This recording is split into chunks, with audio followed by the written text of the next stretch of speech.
Hello and welcome to Hardware Learning. Today we're going to be installing the CTS intake. So I currently am running an AFE dry filter with the ECS intake hose replacement, and I'm trying to get a little bit more induction noise out of the car. So we're going to put the CTS open air intake. I bought it used, but it's basically a cone filter, a big intake tube there, and then a box that kind of shields the intake from heat around the engine. Now, being that it is an open air intake, it probably doesn't really shield you too much, and you're no longer sucking through the snorkel here, but it's winter time and I don't really see heat soak being an issue, so. So we heard them clunking on the front of the car. We're getting passed by the sheriff. Oh yeah! That's funny. Step to removing this is we're gonna get the secondary air intake hose off the original box, then the intake flapper vacuum hose off. The secondary intake just has this sort of spring retainer that you squeeze and pull it off. Now this hose appears to be really stuck on there, so I might try to sneak a flathead behind there. There we go. Now we'll take our intake hose off, which is 7mm socket on the hose clamps.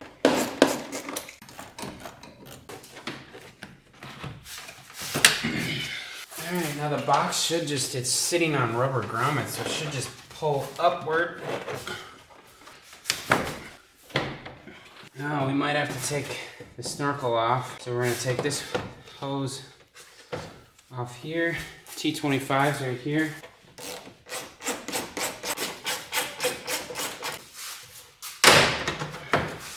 And of course it feels like I'm breaking something.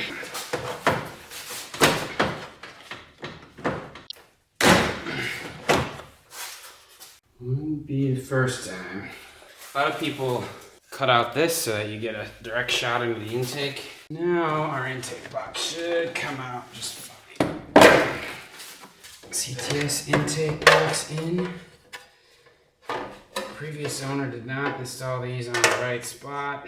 Alright, I'm learning as I go here. Couple things. The intake flapper vacuum reference, I routed kind of behind the charge pipe here, because that's going to go on the bottom of the intake tube. You don't want this sucking in just raw air. And then I'm going to put the inlet adapter onto the inlet first without all this other stuff in the way, because I'm imagining that that is going to be easiest to access from back here. So we'll get that hose clamp on there. Looks like it's bigger than a 7mm. Try 8 or 9. We will slip that guy on like so.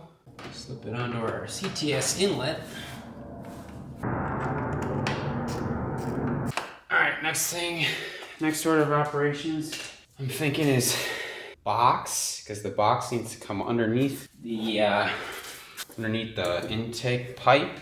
And you put a grommet on here and a grommet back here, and then this hole, there's actually a threaded bolt that goes into an OEM thread right by the battery box down here.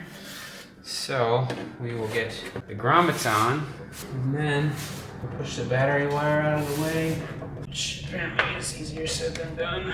Try to thread that bolt, which I believe is a 10mm, maybe a 12, maybe a 13. Now we'll keep this from tipping back.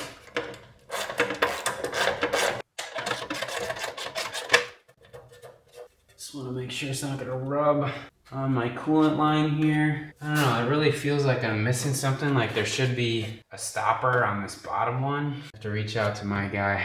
As I said, this I bought used, so I could be missing something, unfortunately, but for now we'll get this intake pipe on. Oh, we got to put the coupler on first. The hose clamp on, rather. And it looks like it'll be easiest to tighten if we send it off this way, so I'm gonna get our 8mm back on.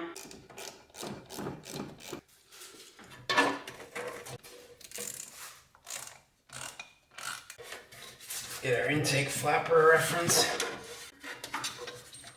connected.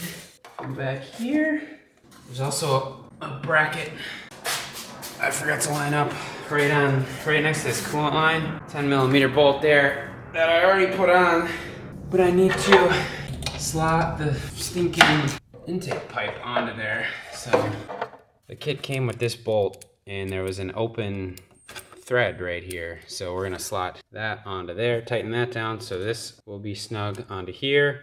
We'll snug it to the coupler, and hopefully this doesn't shake around too much, but we'll see. So I'm gonna keep the washer on the driver's side of this little arm thing.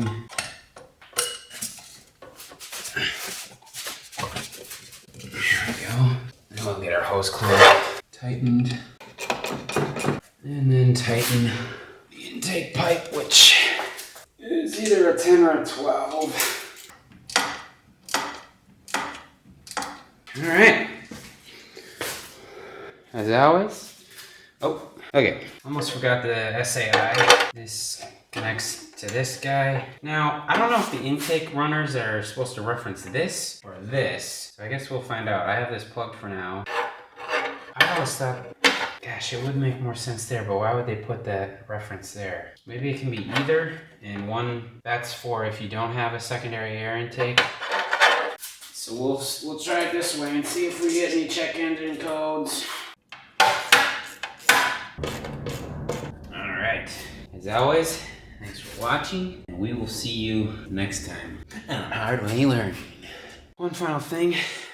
So it appears that this came in two versions, one with a nipple and one without. If you opted for the kit with the SAI, it usually comes with a nipple on this side. This one has the nipple on the SAI adapter and on the hose. So I still connected my intake flapper to the intake, and then the SAI, I just blocked that off. And then I was worried about this flopping around. I forgot I still had to put the snorkel back on. So put the snorkel back on, and that was oddly difficult to maneuver back into place. You gotta make sure you get this slot, and then these little tabs find their homes. And you can put the T25s back on.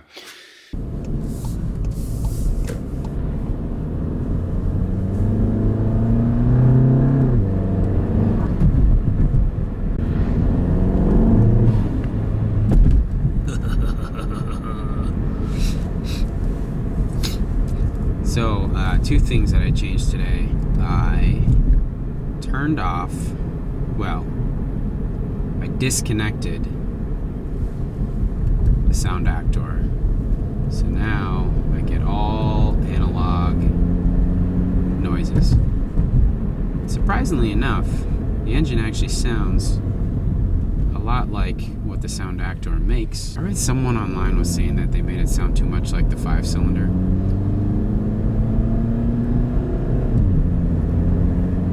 Honestly, it just seems like it was amplifying this engine. But I disconnected the sound actor. Last night I installed the CTS Turbo Inlet, and now I just installed the CTS intake.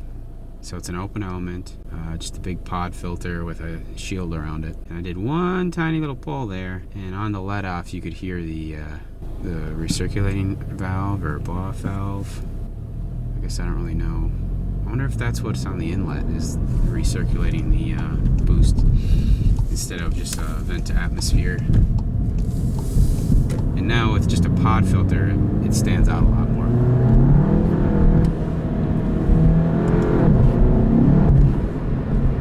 On let off, you hear a little.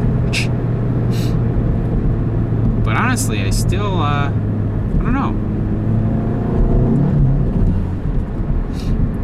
Yeah, you definitely get a lot more blow off / diverter valve. I don't know what to call it. Diverter valve? They call it a diverter valve, but it's really just a recirculated blow off valve. Although it's more integrated into the turbo. I don't know. I'm sure someone would correct me. Still waiting on doing the downpipe. I think Dan's gonna help me do that tomorrow, and then we'll basically be full bolt-ons. Intake, inlet, downpipe, tune. Oh, and then we're also going to do the 034 dog bone insert. So we did that on the RS3, and it seemed to help kind of tighten up the shifts. I don't know, not getting a lot of induction noises with this, but getting more diverter valve noises, which is cool-ish. Also don't have a lot of grip right now, so it's hard to load up the turbo really well because it's cold outside and I'm on all seasons.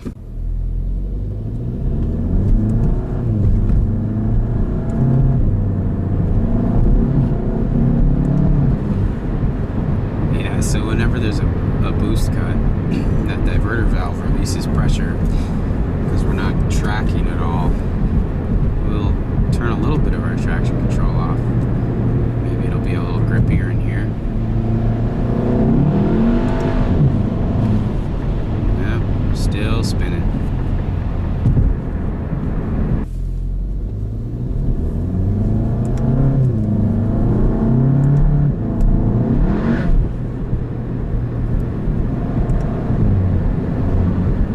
This car just makes so much torque.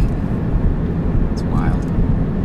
Highly recommend the United Motorsports or United Motorsport. I always get that mixed up with companies. Sometimes they like to be plural. Sometimes they are just singular, you know? Like A to B Motorsport. They like to be singular. And I always get it wrong.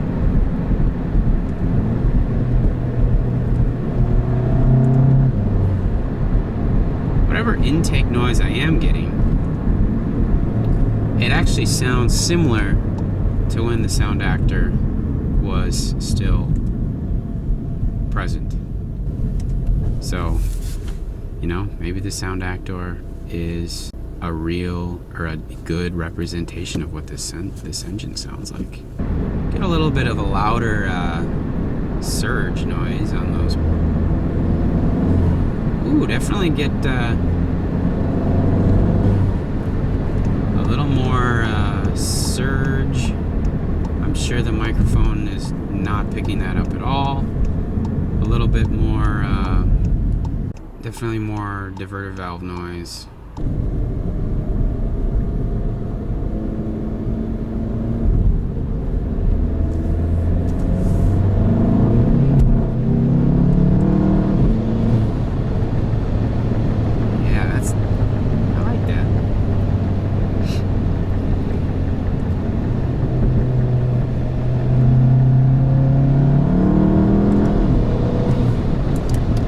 Faster, which again, would I notice the 5 to 10 horsepower pickup of an intake and an inlet?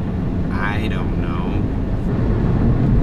Man, this it's really weird. Ever since putting this tune on,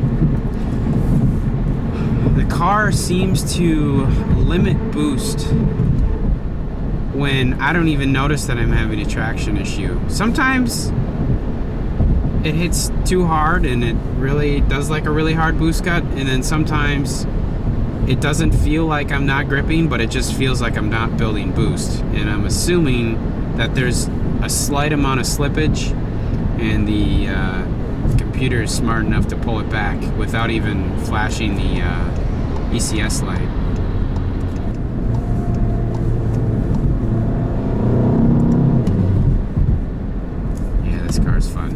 This car is fun. And with that, probably couldn't see much, probably couldn't hear much, but thank you for watching, and we'll see you next time.